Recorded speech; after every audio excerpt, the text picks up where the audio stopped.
Tervitus kõikidele vapratele Vanglaplaneedi jälgijatele.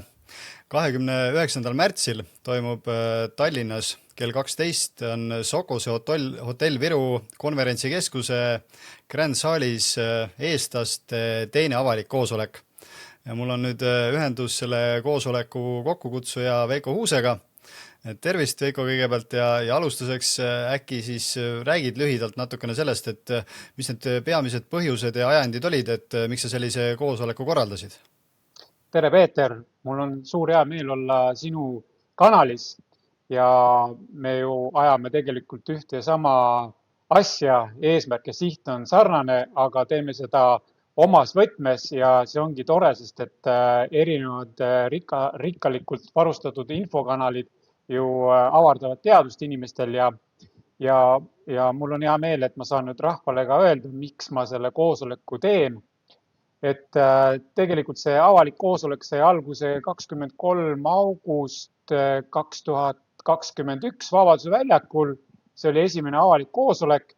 Seal oli väga palju teadma inimesi kõnelemas ja see oli registreerimata sündmus, aga sellegi poolest politsei ega keegi ei sekkunud ja lasti meil see koosolek seal ära teha.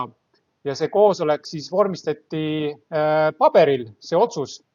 Ja mulle see väga meeldis, sest inimesed olid nõus sellega ja selle otsuse eesmärk oli see, et ma viisin selle Stenbocki majja selle paberi ja seal oli konkreetselt kirjas, et peaminister Kaja Kallas, sa ei saa Eesti riigi juhtimise hakkama, sa pead lahkuma valitsusest ja lahkuma ka Eesti Vabariigist. Ja huvitav, kui see pole, ta ei lahkunud kohe, aga 2 aastat hiljem, nagu te teate, ta ikkagi läks Eesti valitsusest ära pauguga ja ta läks ka ära Eestist, on Brüsselis. Et selles suhtes nagu see otsus, mis rahvas tookord seal 2021 aasta Vabaduse väljakul vastu võtsis, see töötas täielikult.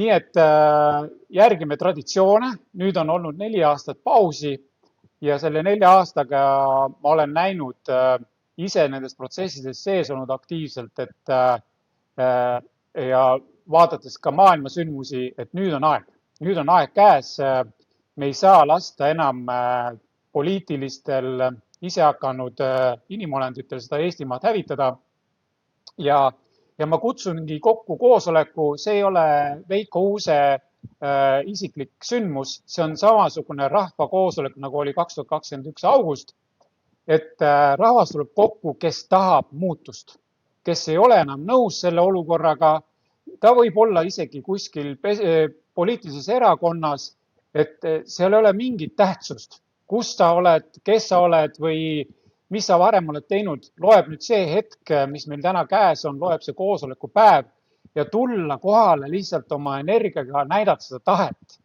Et teeme tõesti nüüd selle Eestimaa korda, et ma ei tule Veiko Huuse pärast, vaid ma tulen selle pärast sinna koosolekule, et nüüd aitab. Ma tahan korda teha ja ma tahan kuulata erinevaid kõnelejaid, kes ütlevad oma kogemuste põhjal, et mismoodi nemad näevad, kuidas Eestimaa korda saaks teha. Seal on palju kõnelejad, kes ütlevad oma versiooni. Seal me ei hakka arvustama, me ei hakka hinnanguid andma, me ei hakka kedagi maha tegema või jälle ütlema, et see on halvasti, see on halvasti. See koosolek on konkreetselt plaanide tegemine, tahte avaldamine ja selle tahte me nagu lükkame sellesse nagu põhimõtteliselt universumisse ja anname ka kirjalikult selle tahte tänasele valitsusele, et palun võtke nüüd rahvast lõpuks kuulda, sest hetkel on ühes suunas on kommunikatsioon. Ehk kommunikatsioon on Toompealt rahvale, aga tagasi rahvast ei kuulda, see nagu eiratakse, blokeeritakse. Ja see ongi selle koosoleku eesmärk, et tulevad kokku need inimesed, kes on valmis lisaks arvamuse avaldamise kõrval nüüd alustama ka tegevustega. Et seda arvamust võib avaldada, meie need teistmoodi uudistekanalid, et Vanglaplaneet, Objektiiv, Vonte News, Eesti Eest, neid on palju, neid on mingi 30 ringis, nagu teine meedia meid reklaamis, et me oleme ka olemas, et meil tuleb head infot, et tasub järgida meid. Et siis, et meie tahamegi seda asja nagu nüüd korda teha ja me hakkame nüüd tegutsema koos, et ei avalda ainult arvamust, ei too seda kuritegevust välja, seda peab ka tegema. Sest kui me seda ei avalda, siis inimesed ei teagi, mis tegelikult toimub. Me peame seda kuritegevust edasi avaldama, aga nüüd peame ka tegutsema hakkama. Me peame reaalselt esimest sammud tegema, aga see ei ole revolutsioon, see ei ole mingi laamendamine või tänavale lippudega. Need protestid ei aita, me oleme näinud, ükski protest ei too tulemust, ei muuda Eestit paremaks. Nüüd lihtsalt räägime koosolekul, mida rahvas saaks teha, need väikseid samme, mis tooks muutust majja. Jaa, selles mõttes täiesti nõus, et ma olen siin ka juba pikemat aega, viimane video, mis ma tegin Panoptikumi saate näol, et ma tõin ka välja, et tegelikult neid võimalusi on ju päris palju, kuidas ikkagi iga inimene saab midagi ära teha ja kui me koondume, siis on see efekt ju palju suurem. Et no, need meeleavaldused ja asjad, mis on, need on ka olnud vajalikud, sest see annab sellise nagu õlatunde ja selle, et meid ikkagi on, et ilma nendeta ei oleks me jõudnud ka siia, kus me praegu oleme. Et praegu me saame siit hakata nüüd jah, nagu järjest minema, aga ma enne kui ma nagu teemades ette tõttan, et siis millised need peamised koosoleku teemad on, mis praegu siis plaanis on seal arutada? No kõige tähtsam teema on see, mida ma olen ka viimased 4 aastat kord kuus vähemalt tuletan meelde inimestele, et meil on tänane poliitiline jõud väidab, et nad tegutsevad Eesti Vabariigi põhiseaduse alusel. Ja et see on nagu valitsuses nimetatud aluspiibel, kuid ma tean ise oma kogemustest, kust mind on nagu ka, ma olen kohtutes käinud teatud protsessides, kus põhiseadus ei kehti. Ja ma olen seda väga palju öelnud inimestele, et põhiseadus on kavalalt sõnastatud ja sõnadega väga peenelt mängitud, manipuleeritud, et inimesed teaksid, et põhiseadus Päts muutis ära selle rahvareferendumi lause, kus rahvas otsustas, et rahvas on kõrgeim otsustaja, aga Päts muutis kavalalt selle sõnastuse ära, et rahvas on kõrgem võimu kandja. Nii et otsustaja ja kandja on täiesti erinevad tähendused ja meil tuleks kas või see esimene samm ära teha, et leppida kokku uus põhiseadus. Seal pole vaja esialgset põhiseadust täielikult ümber kirjutada. Seal on vaja teha mõned väiksed punktid, 3 punkti. Rahval on kõrgeim otsustusõigus.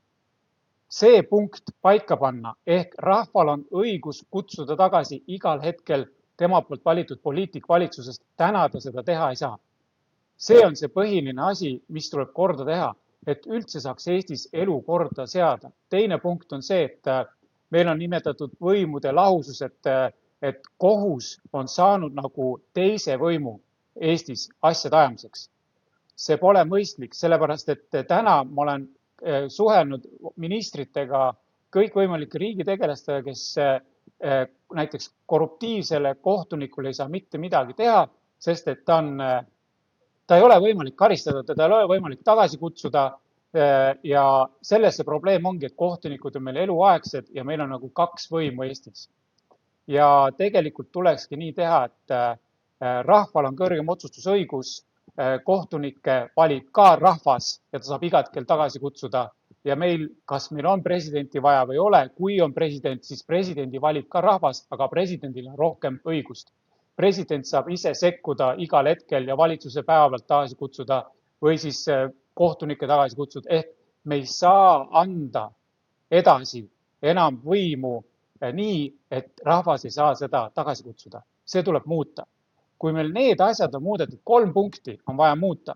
Ülejäänud asjad muutuvad juba töö käigus, protsessi käigus ja kui rahvaga on kommunikatsioon, edasi-tagasi kommunikatsioon igapäevane, siis need asjad Eestis, ühiskond ja elukeskkond saab terveks ja meil on rahu ja õnn on siin maa peal, et need on need põhilised asjad, mis tuleb ära muuta ja huvitav on see, et alates 90. aastast või 91, kui me taas iseseisvusime, ma pole kuulnud, võib-olla minuni pole jõudnud, aga ma olen seda korduvalt öelnud, ükski poliitiline erakond täna pole pannud oma sellesse valimiskavasse või sellesse, mis iganes programmi, punkt 1, põhiseadus tuleb teha muudatus rahvareferendumiga, et rahval on taastatud kõrgem otsustusõigus.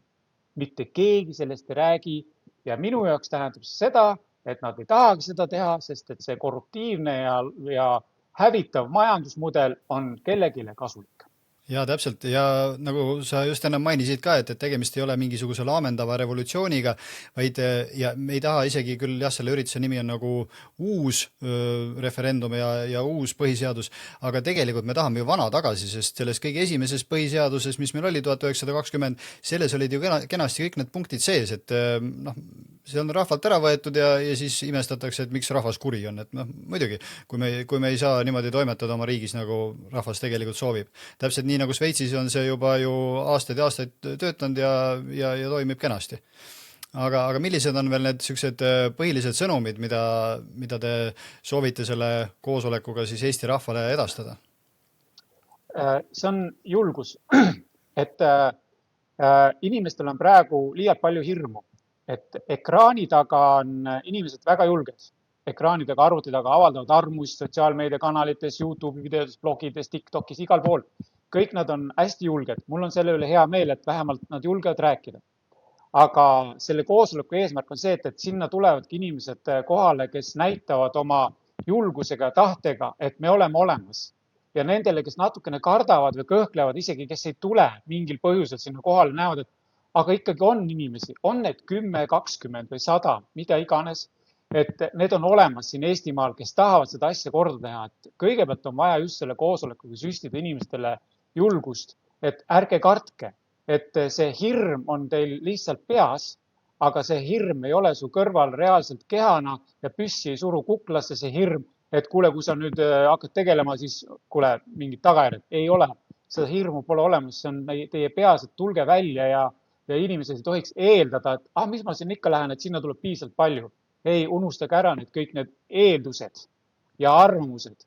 Tulge täiesti puhta tahtega kohale, ükspuha, kui palju meid seal on. See tahe ja see avaldus, tahteavaldus näidata, et me oleme Eestis olemas, et ei saa meid maha kanda, meist teerulliga üle sõita, et te peate valitsuses arvestama meiega, hakake tegema koostööd. Me ei suru selle koosoleku valitsusnurka, et kuulge, et nüüd tulge siia, andke see võim üle, me läheme nüüd Toompeale. Ei, me teeme valitsusele täiesti avaliku ettepaneku. Hakake suhtlema rahvaga. Kuulake, mida rahvas tahab. Rahvas andestab teile ja võib-olla on täitsa mõistlik tehagi see Eestimaa korda koos. Et tulge välja sellest välismaise rahaorjusest või kellegi välismaise peidetud valitsuse käskudest. Meie oleme need, kes tahame siin elada ja te olete ka jätkuvalt veel eestlased seal Toompeal või te olete sellega ära unustanud, mis rahvusest olete või kus sündinud, eks ole. Et sellest nagu see on see koosoleku eesmärk, et inimestele anda see süst, et me ei karda midagi, me tahame elada Eestis, me tahame tervet Eestimaad ja me tahame teha kõigiga koostööd, mis siis, et sa näiteks Kaja Kallas vahepeal siin kõik asjad perse keerasid. Et tere tulemast perekonda, teeme korda nii sinu kui Eestimaa. Et see on põhimõtteliselt selline sõnum. Nende lahendustega on nagu see koht, et neid lahendusi tegelikult meil on juba päris palju. Et siin kunagi oli jah, võib-olla nagu selline suhtumine või jäi selline mulje, et noh, et ega midagi ei annagi teha ja nii on. Aga tegelikult meil juba täiesti lihtsalt tavalised inimesed saavad ammu aru, et need asjad, mis on viltu, et need on ikkagi meelega viltu ja tegelikult on olemas ka nendele asjadele väga lihtsad ja loogilised lahendused, lihtsalt neid ei taheta nagu kuulda võtta, et minu meelest ongi kõige suurem probleem see, et kuidas neid lahendusi siis nagu jõustada. Jõustada seda väga lihtsalt. On üks väga lihtne ettepanek tänasele valitsusele ja selleks ei ole vaja eriti mingit põhiseaduse muudatust teha või mis asju.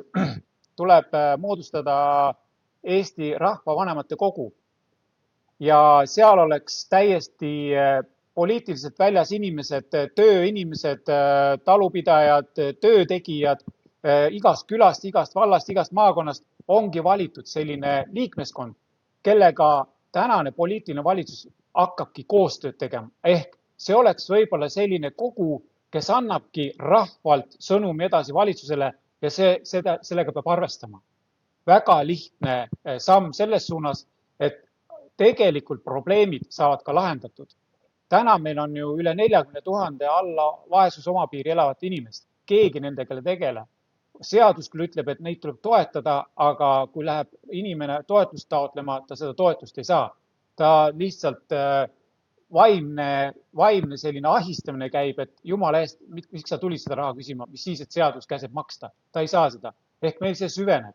Tegelikult ongi see vanemate kogu ülesanne see, et ta toob tõsised probleemid ja õiges suunas, et ka välistada need inimesed, kes tegelikult tulevad petma riiki. Välistada ka need inimesed, et oleks see abi õigesse kohta, õigel ajal, õiges suuruses. Et need asjad saaks korda. Samuti see põllumajandus ja kõik see, et me saaks leiutada ja anda sellist inimkonna kõrgemaks hüvanguks teadmisi ja tehnoloogiaid kasutusse, et me ei sõltuks nii palju välismaalast, et siin see energiateema ja kõik need asjad saab lahendada rahvaga läbi rääkides. Isegi oleks need tuulikute asi võib-olla mingis mõttes leiaks ka lahenduse, aga täna teame seda, et surutakse jõuga peale, tehakse mingeid analüüse, mis ei vasta ka tõele, et ilma rahvaga rääkimata jääbki see pinge, jääbki niinimetatud kodusõda energia teemal. Nii et nende likvideerimiseks on vaja sellist, kui jõuta iga inimese juurde oma sooviga poliitikute poole, et oleks vaja sellist koda, kes ongi see nimetatud rahvaesinduskoda poliitikutele kõrvale asjade korda tegemiseks. See oleks nagu üks minu mõte, aga neid on kindlasti veel rohkem. Aga see on iseenesest juba ju väga, väga hea idee ja mõnes riigis see ju täitsa ka töötab niimoodi. Aga äkki mõne sõnaga ka sellest kõigi eestimaalaste manifestist, et mida see endast kujutab? Põhimõtteliselt on selline asi, et koosoleku käigus kõnelejad räägivad, kuidas Eestimaal asja võiks korda teha, erinevad vaatenurgad erinevatelt inimestel, et jälle koosolekul osaleja saab ettekujutust, kuidas kõik on veel võimalik teha. Manifest on siis põhimõtteliselt tehtud selline dokument, mida siis seal koosolekul kohale tulijad saavad igaüks selle manifestiga kätte paberkujul ja sinna on pandud need põhilised punktid sisse manifesti, nagu oli 1918 või 1920, nagu see esimene Eesti referendumi manifest.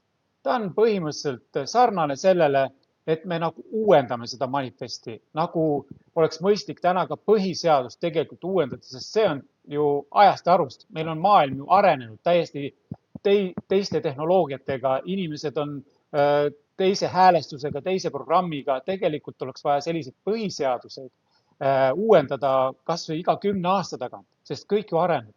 Inimene areneb, tehnoloogiad arenevad, keskkond arenevad, mõtted muutuvad. Nii et see manifest on pigem selline dokumentaalne tahteavaldus kõigile, et millest võiks nüüd hakata järgima. Et võtame selle ette, see ei ole selline dokument, et nüüd peab punktilt käitma, aga lihtsalt, et kuhu suunas võiks nüüd hakata liikuma. Seal on punktid, et mida valitsus peaks esimese korrana nagu tegema hakkama, mida rahvas võiks looma hakata. Seal on näiteks igast külast, igast vallast, igast maakonnast valida juba nimetatud vanemate kogu liider, kandidaat, võib-olla isegi luua igas maakonnas politseiteenistusel kõrvale nagu sihuke rahva nagu abi, oma kaitse, mis iganes, et sellised liigutused teha, et täna politsei nagu väidab, et iga abivaja juurde ei jõua. Äkki siis on mingi maakonnas mingi sihuke, ütleme nagu turvafirma, et siis kes jõuaks. Et vanasti ma mäletan Vene aeg, mina olen 70 sündinud, oli väga hästi, oli külas keegi inimene, kellele sai kas või helistada või joosti, et kuule, et tule nüüd aita lahendada see probleem ära. Oli nagu sihuke vanem, külavanem, kes aitas alati asjad ära lahendada ja juriidilised probleemid alati lahendas ära kolhoosikeskuses praktiliselt sekretär või kolhoosi esimehe parem käsi lahendas kõik juriidilised probleemid ära. Nii et asjad olid hästi lihtsad, aga täna meil on kohtunikud, prokuratuur, kapo, kõik võimalikud muud organisatsioonid ja ikka on meil jama majas. Et siin saaks nagu võib-olla rahvas ise rohkem ära teha, koormata vähem riigisüsteemi ja ei ole vaja meil ka neil makse siis tõsta, et ametnikud ei saa oma tööga hakkama, kuigi see armee muudkui kasvab, probleemid ka kasvavad. Et pigem oleks vastupidi olema. Kui ametnike armee kasvab, siis peaks probleemid vähenema. Aga meile vähene ja tõstetakse makse ka, ikka ei saada hakkama. Et see on see, mis see manifesti mõte on, et anname siis punktid ette, et hakkame selle järgi minema ja kõige tähtsam on ikkagi see põhiseadus, see on kohaliku omavalitsuse valimised tulevad, eks ole. Et minu üks ettepanek on täitsa see, et aga muudame nüüd selle kohaliku omavalitsuse valimised ära. Teeme nüüd siis uue põhiseaduse referendumi. Meil on piisavalt aega siin juristidega, meil ei ole juristid rumalad ju, et võtta see olemasolu põhiseadus ette ja muuta 3 punkti ära. See pole ju kosmoseteadus, et peame nüüd hakkama leiutama. Ei, muudame 3 punkti ära, ongi 20. august 2025 on Eesti rahva referendum, uue põhiseaduse kinnitamine. Kinnitame selle põhiseaduse ära, rahval on kõrgem otsustusõigus. Ja kui see on ilusti kinnitatud, siis kutsume kõik selle valitsusse, kohtunikud ja ametnikud tagasi, teeme nüüd Eestimaa korda. Lihtne, eks ole, Peeter? Muidugi, jah. Ja nüüd on see oluline punkt siin. Kui nüüd valitsus ei taha seda referendumit teha, et teeme põhiseaduse korda, et rahval on kõrgem otsustusõigus, üks lause ära muuta. Kui valitsus seda teha ei taha, ei ole vahet, kas see on opositsioonierakond või koalitsioonierakond. Kui nemad sellest nüüd rääkima ei hakka, ei taha seda teha, mis see Peeter siis meile rahvale ütleb? Ütlebki seda, et nendel on seal väga mugav olla ja neid Täpselt. toidab see süsteem väga hästi praegu. Täpselt, seal ongi vaja sellist korruptsiooni, korralagedust ja neil ongi vaja röökivaid parlamendisaadikuid üksteise peale, sest et see toidabki neid. Aga rahvas, mis ta saab? Teatrit, tsirkust ja maksab veel kinni ka selle. Ja leiba ei saa. Elu läheb, ja täpselt ja läheb ainult allamäge, kõik läheb allamäge. Ja üks hetk avastame siin võib-olla 10 aasta pärast, meie lapsed vaatavad, et isa, ema, et mida te siin nüüd olete lasknud teha, et meil pole kuskil enam kartultki maha panna. Kõik on kellegile ära antud või on üles kaevatud ja meil on siin maa-alused koopad, kus veetakse fosforit ja uraani välja ja tuulikud pöörlevad ja see väikegi puu, mis seal kuskil on jäänud kasvama, tuulikute tuul viib selle koksad ja lehed minema. Sellest ei jää ka midagi järgi.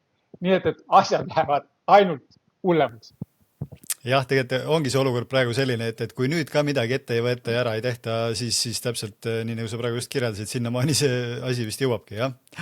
Aga räägime natuke nendest esinejatest ka, kes seal on, et see päris kirju seltskond on igast valdkonnast keegi, et mis alusel need inimesed on siis nagu nüüd välja valitud või kuidas see nimekiri kokku sai? Ja ma valisin need inimesed välja, ma kutsusin tegelikult väga paljud inimesi ja mõned isegi mind üllatasid, miks nad üldse isegi ei vastanud, et ei, me ei tule, nad isegi täitsa vaikisid. Aga see on nende hingede, ma ei sekku sinna. Aga need inimesed valisin oma tunnetuse järgi, sest ma tahtsin, et oleks võimalikult erinevate maailmavaadetega. Ja ma tunnen neid inimesi mõnda rohkem, mõnda vähem, et näiteks Martin Napa on täiesti minu jaoks uus tuttav, aga ta on töötanud mitmes Eesti valitsuses õiguseksperdina. Ta teab väga hästi, kuidas Eesti Vabariik üldse Euroopa Liitu läks, nii et sellest ta võib-olla räägib pikemalt kunagi eraldi loos, aga tema on teadlik ja ta on ka teoloog, et ta on õppinud siis usuteadust ja tema on huvitav inimene, ta on väga suured rahvusvahelised kogemused õigusalas ja kõiges võimalikus muudes äriasjades, aga ta on ikkagi, ütleme nii, et vaimne inimene ja ta oskab inimestele öelda seda sama, et see tahe ja julgus, et mis on määravad tänases maailmas, ja ta räägib omas võtmes omamoodi. Mulle see meeldib, et eks inimesed ise kuulavad teda, aga ta on väärt kuulamist. Ka väga palju jamadest elust läbi käinud, teab, millest räägib, ehk tegelikult öeldakse ju, et mida rohkem sul nagu sellist nimetatud ebaõnnestumisi on, seda targem sa oled, eks ole, sellest me ju õpime. Me õpime kõigest headest ja halbadest olukordadest õpime. Ja tal on kogemusi väga-väga palju. Siis on Indrek Pähnapuu, tema on väga põnev tegelane. Ma ei ole temaga elu sees kohtunud, aga ma olen temaga rääkinud. Mulle meeldib tema lähenemine maailma probleemide valgustamisel ja ta oli hea meelega nõus tulema ka nüüd rahva ette rääkima, et ta on küll toonud seda väga palju paha poolt maailmas välja, nii Eestis kui maailmas. Aga teda oleks põnev kuulata, et mismoodi tema Eestimaad looks. Et see oleks mul väga põnev kuulata tema nägemus Eestimaa, milline võiks Eestimaa välja näha. Siis Katrin Lukas on mulle väga ammune tuttav ja tema on paljudel tuttav ja tema kindlasti nägemus, kuidas oleks lastel turvaline ja kuidas Eestimaa võiks olla üles ehitatud, on väga põnev. Ma huviga ootan.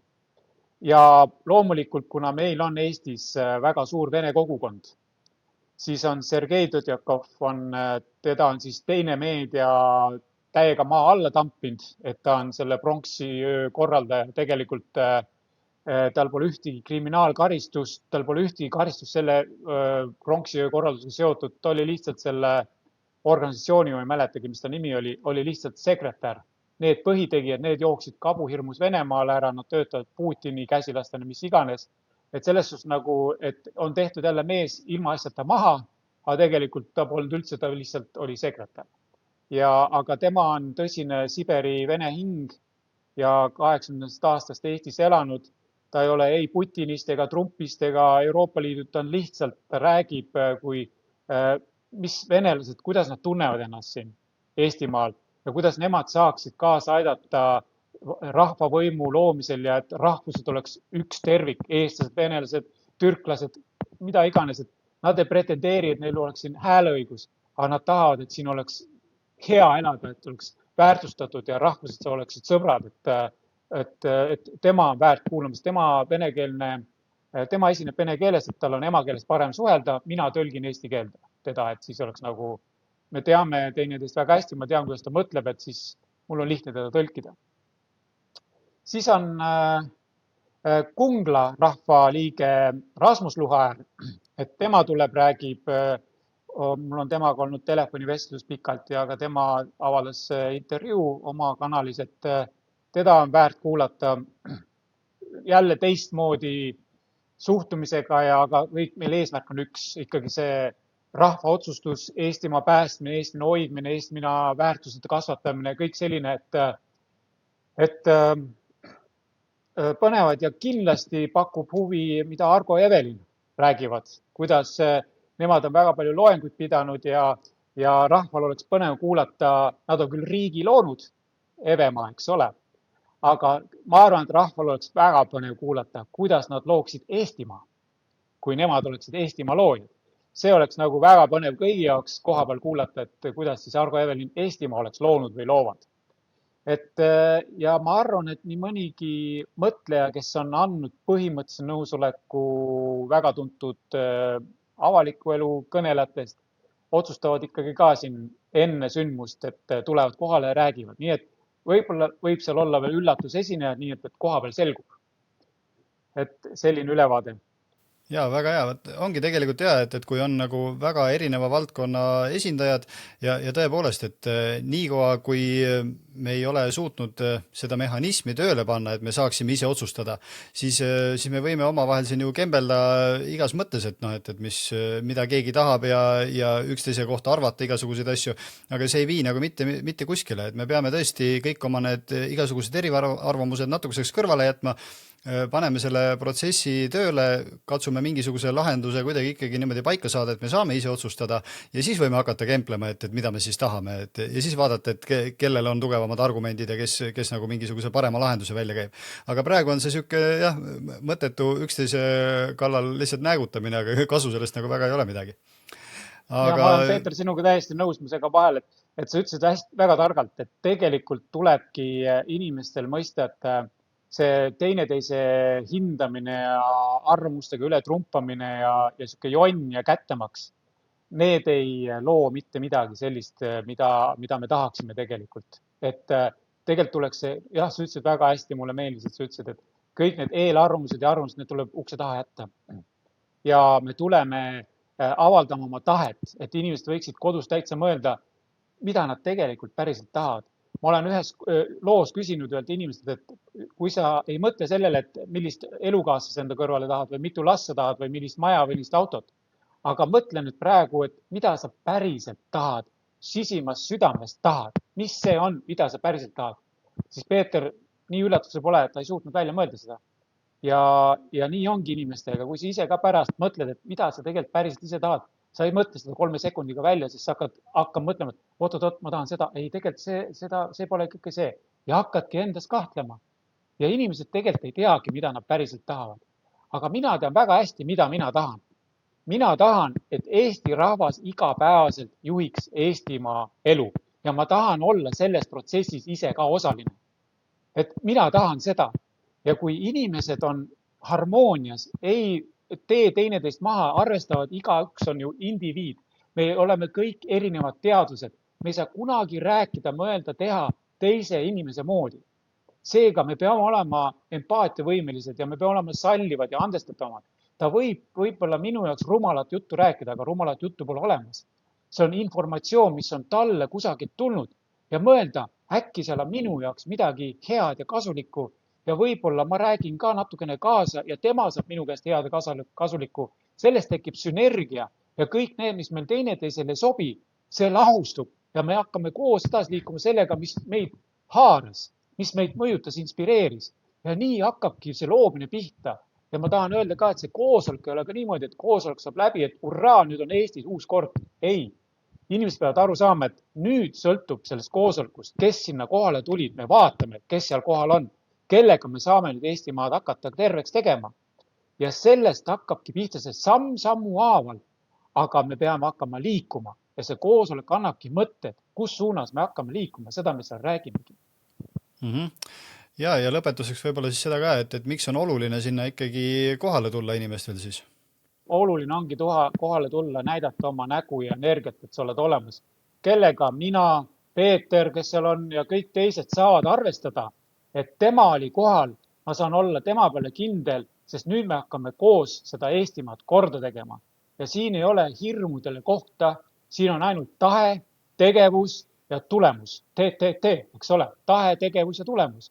Ja see, me loomegi nüüd selle koos kõigiga ja me ei tee kedagi maha, sest et kõigil on õppetunnid, kõigil on mingi aeg kätte jõudnud, kus nüüd see teadus areneb ja laheneb ja avaneb. Et hakkame siis sellest, mõni avaneb võibolla koosolekul alles.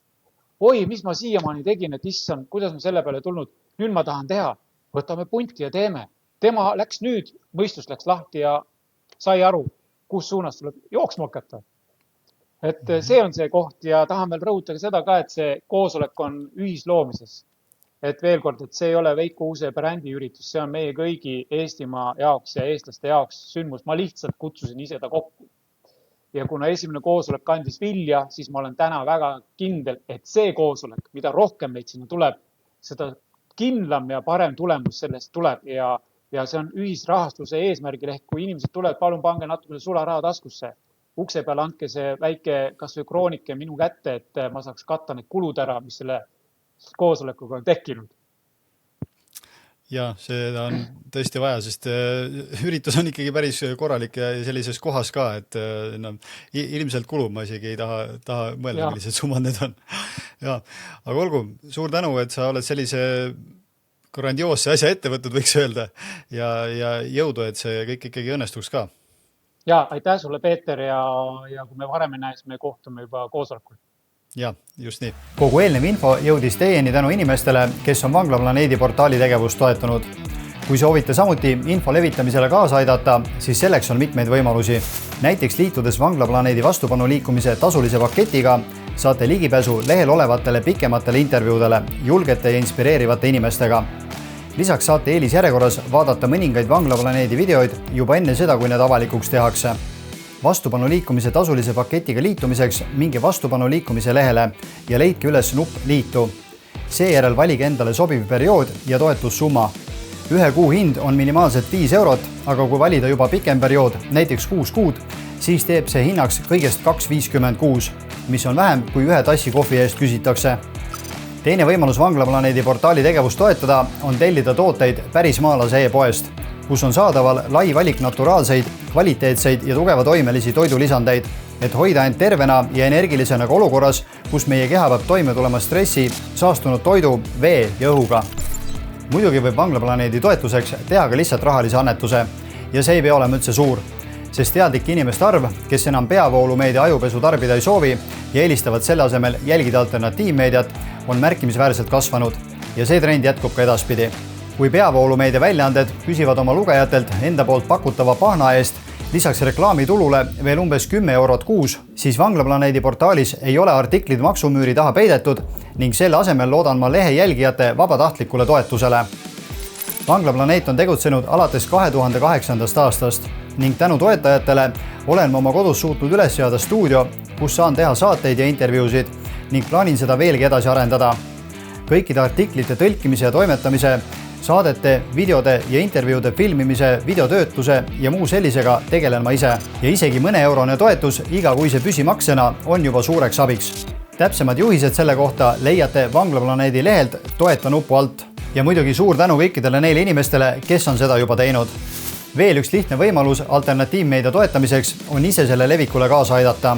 Kogu Vanglaplaneedi lehele üles pandud sisu on seal selleks, et see jõuaks võimalikult paljude inimesteni ja igaüks võib sealt võtta enda jaoks kõige olulisema info ning jagada seda oma sõpradele ja tuttavatele. Kui hakkate nendel teemadel avalikult rääkima ja arutama, kus iganes te selleks võimalust näete, siis avastate, et sarnaselt mõtlevaid inimesi leidub ka seal, kus te seda kõige vähem ootate. Üks oluline asi veel. Kuna sensorid näevad kurja vaeva, et Vanglaplaneedi poolt avaldatud sisu levikut tõkestada, siis soovitan kindlasti liituda ka Vanglaplaneedi uudiskirjaga. Ja nii ei jää ükski oluline postitus märkamata. Suur tänu kõigile, kes on Vanglaplaneedi portaali tegevusele toeks olnud ja eestlaste vastupanu vaimu kasvule kaasa aidanud.